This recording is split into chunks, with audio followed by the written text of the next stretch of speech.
Huyu jamaa anaitwa Fred, ni CEO kwenye kampuni moja ya kuzalisha na kuuza mafuta nchini Nigeria. Ana kila kitu kwenye maisha yake. Kitu ambacho hana ni mke tu, lakini changamoto inakuja ni pale ambapo yeye mwanamke anamhitaji ni mwanamke ambaye yuko tayari kuacha mambo yake yote na asimamie biashara zake. Kila mwanamke anayetaka kumuoa haonyeshi nia ya kusimamia biashara zake. Kila mtu na sababu zake. Mwingine anasema yeye ni mtoto wa kike, mume wake inabidi ndio afanye kazi, ingawa kasoma hataki kufanya lolote. Mwingine anasema yeye kazoea kufanya kazi zake, hawezi mambo ya biashara, ni magumu sana. Huku mtaani bwana, tunakutana na bonge moja ambaye ameibiwa na huyu bimdada. Bonge anakimbia kuhema, hawezi, hakuna mtu anayeweza kumsaidia. Anaishia tu kuita mwizi, lakini bimdada akatokemea na pesa zake. Alipofika nyumbani akaanza kuhesabu. Huyu mdada ambaye ni mwizi anaitwa Kachi na hii ndo familia yake. Mdogo wake anaitwa Ife na huyu ndo mamao ambaye ni mjane. Ni watu ambao hali yao ya maisha si nzuri kabisa. Kwa hiyo huyu dogo anafanya yote haya kuibia watu mtaani ili familia yake ipate chakula. Changamoto inakuja pale ambapo mama yake hapendezwi na tabia yake ya wizi. Anamwambia inabidi afanye kazi za kujituma yeye mwenyewe na sio kuibia watu. Kachi anajitetea kwamba inabidi wamshukuru kwa sababu yeye ndiye analeta chakula hapo kwao. Na anasema kwamba hawezi kufanya kazi za kufanya usafi mwezi mzima kwenye majumba ya watu, wamlipe 30 tu kwa mwezi. Hiyo pesa hawezi kutosha hata kununua chakula hapo kwao. Mama yake anamkazania kwamba hawezi kupokea vitu vya wizi, ni bora vitoke hapo kwake kwa sababu wizi ni dhambi na yeye ni mtu wa kanisani. Hii siku ilikuwa ni siku ambayo walikuwa wakifanya kikao cha asubuhi katika kampuni yake. Cha ajabu ni kwamba Fred alikuwa hajisikii vizuri kabisa. Huyu mzee ambaye yuko karibu naye hapa anaitwa Oscar, ni baba yake mdogo na huyu Fred. Na alikuwa akimuuliza, Fred, tumekaa hapa tunasubiri majibu yako kuhusu msimamo wako wa sisi kuungana na hiyo kampuni nyingine ya mafuta. Fred kwa sababu hajisikii vizuri akasema, samahani jamani, naomba niende washroom mara moja, nitarudi baada ya muda mfupi. Alipoondoka, Oscar akaanza kusema, si mnaona mimi nimewaambia huyu dogo hafai kuwa kwenye hii position. Umeona anachotufanyia? Anafanya mchezo kabisa. Yaani usitake kuniambia saa 3 asubuhi mtu amekuja amelewa kazini. Huyu ni CEO kweli huyu? Aliingia washroom na bodyguard wake ambaye anaitwa Kali. Aliingia na kuanza kumuuliza, bosi, kama hauko sawa, naomba nikupeleke nyumbani. Utafanya kikao muda mwingine wakati ukiwa vizuri. Mshikaji aliondoka na alipofika nyumbani, jamaa yetu Fred kuna kitu kinamchanganya sana kichwa chake hadi akaamua kwenda kulewa. Alilewa kiasi cha kwamba anashindwa hata kuendesha gari. Alitoka na pepesuka sana. Alisimama pale akitaka kufungua gari lake na hapo ndipo akakutana na Kachi katika meshemesha zake za wizi. Demo alipita nyuma yake na akampapasa shwap, akachukua wallet yake na kuyeyuka kama kimbunga yani.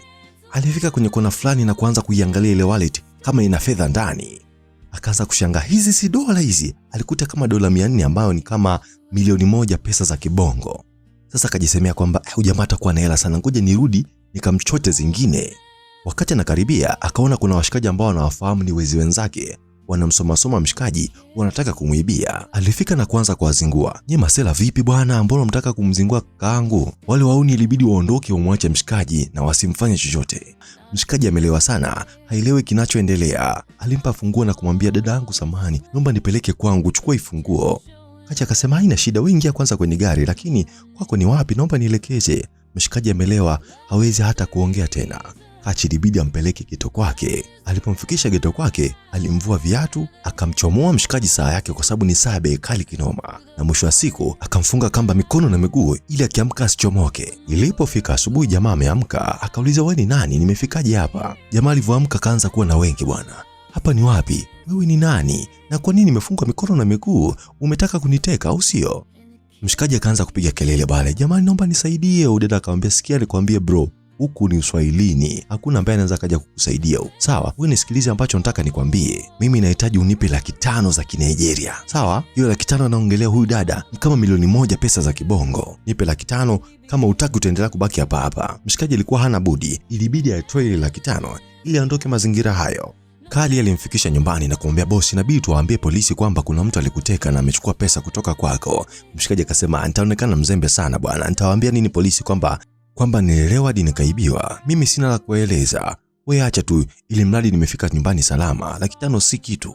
Sasa kama kawaida, Kachi anapiga mishemishe zake, anaibia watu na pesa anazopata anampatia mdogo wake ili akampatie mama yake wapate chakula ndani. Sasa Fred alikuwa akiitafuta wallet yake na hapo ndipo alipomuita Kali na kumuuliza kama kaiona wallet yake sehemu yoyote. Kali akajibu kwamba sijaiona. Na hapo ndipo Fred akaanza kukumbuka kwamba inawezekana yule demu ambaye anaitwa Kachi alimuibia. Kali ilibidi aingie mtaani na kuanza kumsaka Kachi kwa udi na uvumba. Kachi alijua kwamba amepata msala, ndio maana alikuwa anajificha kwa sababu alimuona mshikaji ni kama anamtafuta yeye vile.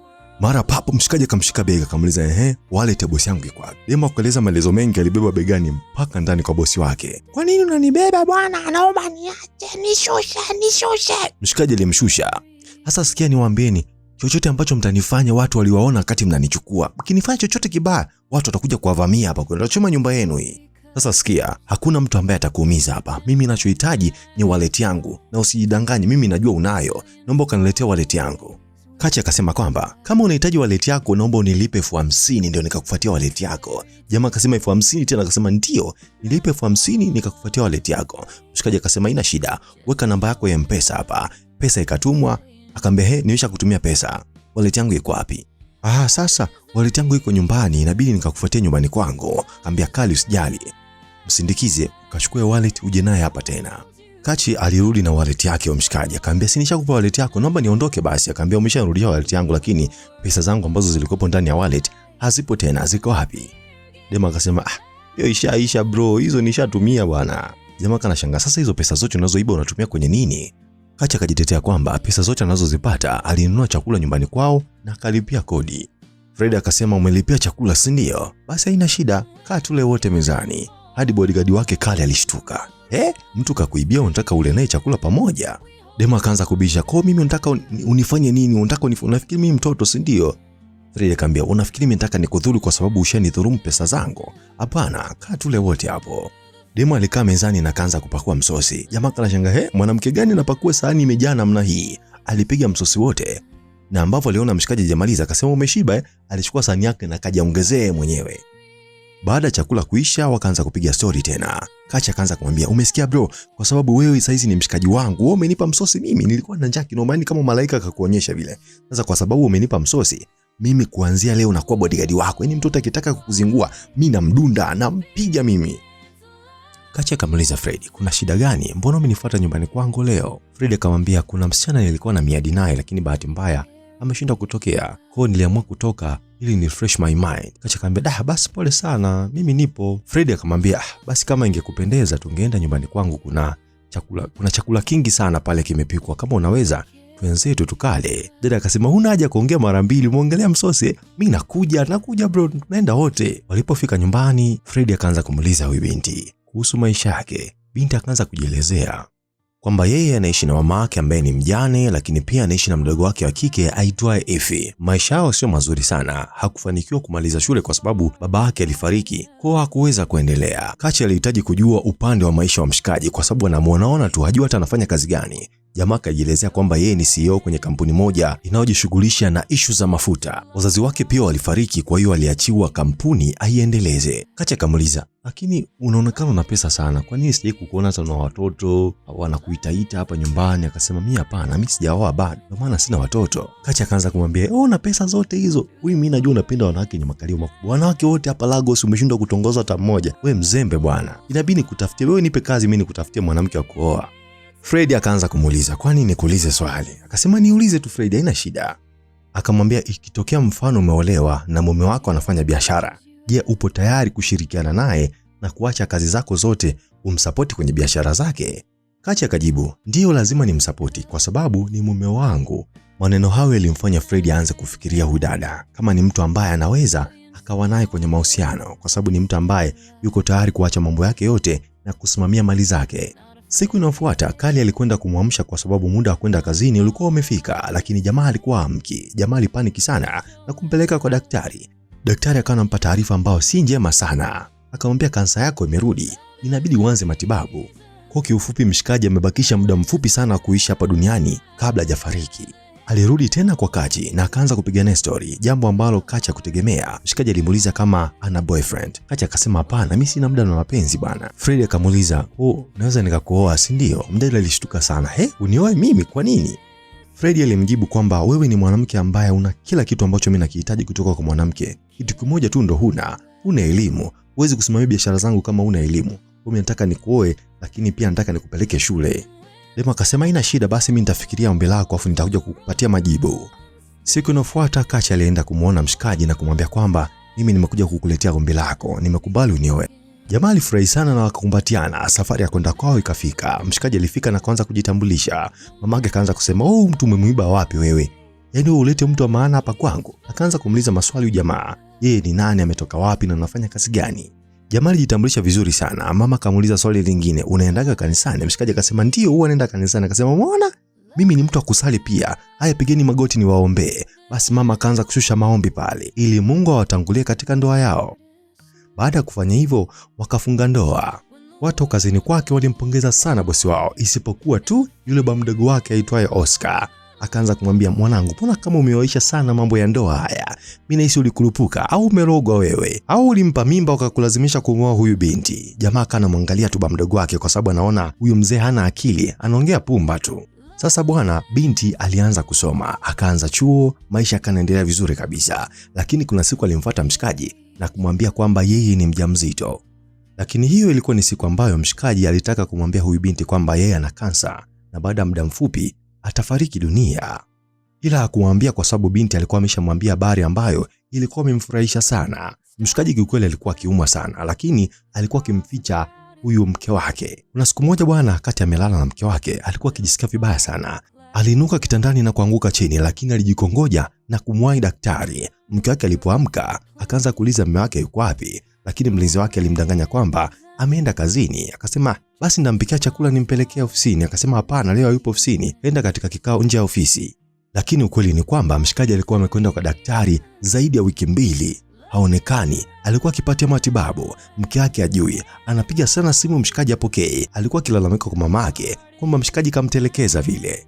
Ghafla Fred aliingia na kuambia kwamba kuna zawadi nimekuletea, naomba utoke nje uiangalie.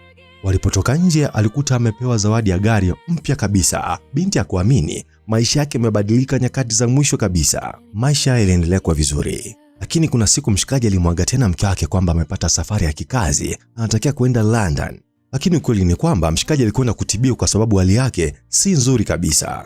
Baada ya siku kadhaa kupita, walikuwa wakiwasiliana sana, lakini ilifika muda ambao jamaa aliacha kupokea simu zake, na hapo ndipo binti alianza kuwa na wasiwasi. Kuna siku Kachi bwana yuko na tumbo lake kubwa, alikuwa akimpigia simu mshikaji apokee, na hapo ndipo mlinzi wake Kali aliingia na kumpa taarifa ambazo zilimshtua sana. Jamaa alikuwa amefariki akiwa hospitali. Kachi alilia sana, kwa nini mshikaji amemwacha? Kwa nini kamwacha mwanae hajazaliwa? Jambo hilo lilimsikitisha sana kwa sababu kuna siku mlinzi wake alikuja na kuanza kumuonesha video ambayo mshikaji alijirekodi kabla hajafariki. Jamaa aliogopa kumwambia ugonjwa wake kwa sababu alijua akimwambia mapema hataweza kufanya kile ambacho alikuwa ametaka akifanye. Na ukweli ni kwamba mshikaji alikuwa amemwachia mali zake zote pamoja na kampuni iko mikononi mwake, yeye inabidi aiendeleze. Maelekezo yalikuwa ni kwamba huyu mdada ambaye anaitwa Kachi ataachiwa kampuni kama mkurugenzi. Lakini cha ajabu ni kwamba huyu baba mdogo wake Oscar akataka yeye awe mmiliki wa hiyo kampuni, kinyume na utaratibu ambao Fred aliupanga. Lakini kwa sababu Kachi alichukia sana, aliondoka kwa muda miaka 5, alipotea kabisa, hajulikani alikokuepo. Kwa sababu Kachi kaondoka na yeye ndiye mrithi wa kampuni hiyo, Oscar ilibidi achukue usukani na kuanza kuiendesha kampuni vile anavyotaka yeye. Pesa zilikuwa zikiibiwa sana, na hata ilipopita miaka 5, hawa watu ambao walikuwa wameweka hisa zao wakawa wanauliza bilioni 10 zimeenda wapi? Kumbe ni huyu mzee katumia ovyo ovyo na anajua hawezi kumfanya chochote. Hapo ndipo Kachi aliingia akiwa na mtoto wake mkubwa kabisa. Alijitambulisha kwamba yeye ndiye CEO kwa sababu mume wake alimwachia yeye na mwanae urithi huo. Oscar alimaindi sana na kuanza kuleta kimdomodomo kwamba yeye ndiye chairman kwa sasa. Lakini Kachi akamwambia kwamba kuanzia sasa hivi uko chini ya ulinzi kwa sababu maafisa wa polisi wanakuja kukukamata kwa sababu umeibia kampuni hii pesa na umezipeleka katika nchi za nje. Baada ya muda mfupi polisi kweli walikuja na wakamkamata mzee Oscar na kuondoka naye. Yule binti ambaye ni kibaka sasa hivi ni msomi na CEO katika kampuni kubwa sana mafuta. Movie yetu ikaishia hapo. Asante sana kwa kutusikiliza. Tafadhali subscribe channel hii ili uwe mtu wa kwanza kuzipata video zetu pindi tu tunapoziachia. Kwa heri.